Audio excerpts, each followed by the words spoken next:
Currently, the United States appears to be completely divided. On January 24th, after Immigration and Customs Enforcement agents shot an American citizen, a man named Alex Jeffrey Priddy was killed. The United States federal authorities labeled him as an armed rioter. The Democratic Party and civil society claim Immigration and Customs Enforcement agents killed a citizen. With extreme polarization in America, we'll examine this issue more closely today. Let's begin. At 9:05 Anti-Meridian local time on January 24th in a neighborhood in Minneapolis, a white man named Alex Jeffrey Priddy was killed by Immigration and Customs Enforcement agents. According to the United States Department of Homeland Security, Priddy approached the agents who were conducting an operation against illegal immigrants while carrying a 9mm semi-automatic pistol and made statements. The agents tried to disarm him, but he resisted violently and was killed by defensive gunfire. Homeland Security said Priddy tried to attack federal agents and called him an attempted assassin. However, the uploaded video shows Priddy had a pistol but didn't draw it, and he was holding a cell phone. This is confirmed by social media videos. At the time Priddy was shot, he was aiding another female protester and had already been pepper sprayed and restrained on the ground by several Immigration and Customs Enforcement agents. Then, an Immigration and Customs Enforcement agent suddenly fired at least 10 shots at Priddy in 5 seconds, killing Priddy. Above all, since the Immigration and Customs Enforcement agent had already taken away the handgun just before the shooting, it means they fired at an unarmed person. On January 7th, Rene Gouchy was shot and killed by an Immigration and Customs Enforcement agent for not complying with a vehicle inspection. Then, on January 24th, another citizen also died at the hands of an Immigration and Customs Enforcement agent. What's more, the place where Priddy died was only 1.6 kilometers away from where Rene Gouchy was shot and killed. Priddy worked as a nurse at the Minneapolis Veterans Hospital, caring for other veterans. He was confirmed as legally able to own firearms. Minneapolis police said Priddy only had traffic and parking violations, with no criminal record. The federal government has also launched an investigation into this shooting incident. However, they have blocked the involvement of Minnesota state authorities, stating that the federal government will control the entire investigation process. Minnesota is pushing back. A federal judge there has issued a temporary restraining order blocking the destruction or tampering of case evidence. The problem is that the local investigative authorities have been excluded from the investigation, so they don't even know who gave the order to shoot Priddy. The main problem is that the federal government is fully controlling the shooting investigation, preventing Minnesota authorities from participating. This issue isn't just about which agency leads the investigation, it directly challenges the core principles of federalism that have sustained the United States. Under the United States constitutional system, the federal and state governments are designed to share power and keep each other in check. Especially in serious incidents involving civilian deaths, it has generally been the case that even if federal agents are involved, state investigations are conducted in parallel or at least have the opportunity to intervene.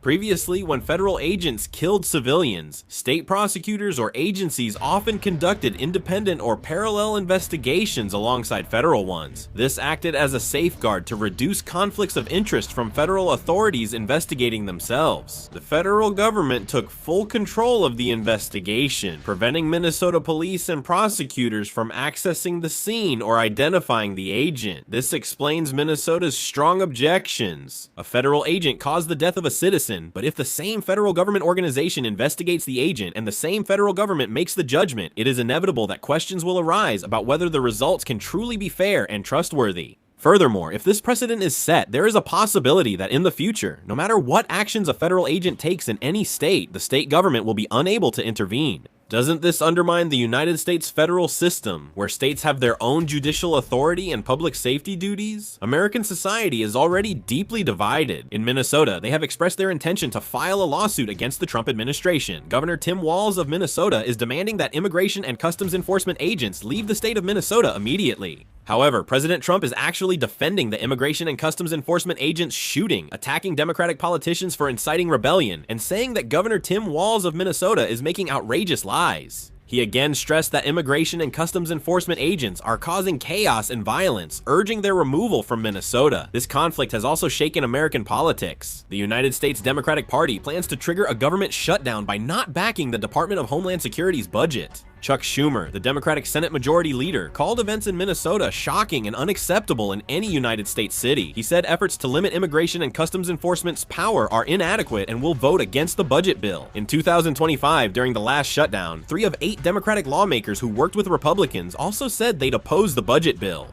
The government budget package needs 60 votes to pass in the Senate, but the Republicans currently hold 53 seats, so they need to secure 7 votes from the Democrats. However, opposition within the Democratic Party is growing stronger. Is a January 31st shutdown likely? You might ask, didn't they pass the budget in 2025? But that was only a temporary budget, so they must pass it again. Meanwhile, efforts to impeach Kristi Noem, Secretary of Homeland Security, are increasing. Axios reports that at the House Democratic Caucus, more members called to start impeachment proceedings against Kristi Noem, Secretary of Homeland Security. After the Reneg shooting, some called to impeach Kristi Noem, but even Democrats didn't support it. Now though, it seems more mainstream, doesn't it? And it's not just criticism within the Democratic Party. There are also more and more voices within the Republican Party criticizing or expressing concern about some of these actions by the Trump administration. Senator Lisa Murkowski said the administration should seriously question if immigration training and mission guidance were adequate. And Congressman Thomas Massie also said that carrying firearms is not a death sentence, but a God-given right protected by the Constitution, and that if someone doesn't understand this, they are not qualified to work in law enforcement or government. Another point to note is that this shooting incident is not just a simple public safety issue, but is quickly turning into a heated gun control debate in American society. The Trump administration said Pritty's possession of a firearm was a background factor, making the response at the scene inevitable. This statement suggests that merely possessing a gun can justify deadly force, which is causing strong backlash. The National Rifle Association pointed out in an official statement that remarks which seem to define law-abiding citizens who legally own firearms as potential threats are very dangerous. When a person in a position to exercise public authority sends a message that justifies a particular action before the full context of the incident and the results of the investigation are revealed, it can ultimately have the effect of treating millions of legal gun owners like criminals. The National Rifle Association stressed that officials should prioritize thorough investigation of the decision-making process, actual threats, and alternative options over political interpretations or quick conclusions. Additionally, the caucus, a group of female gun owners, strongly objected and joined the debate.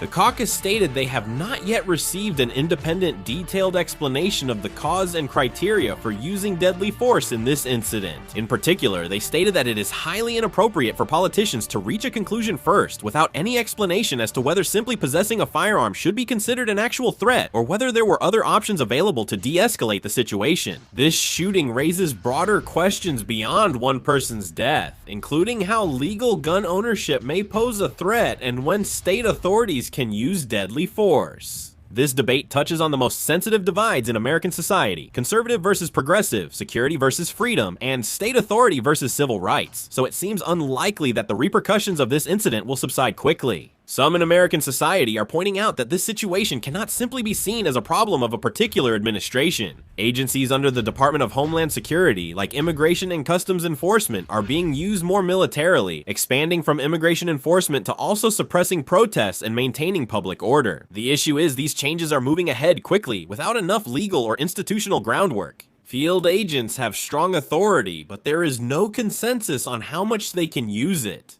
In the end, there is a growing interpretation that the recent death of Pritty was not an accidental tragedy, but rather the result of unchecked federal power expanding without control and directly clashing with citizens on the streets. If these clashes keep happening, American society may move from compromise to direct confrontation. America already feels divided. What are your thoughts on this incident? Share your thoughts in the comments. Thanks for watching.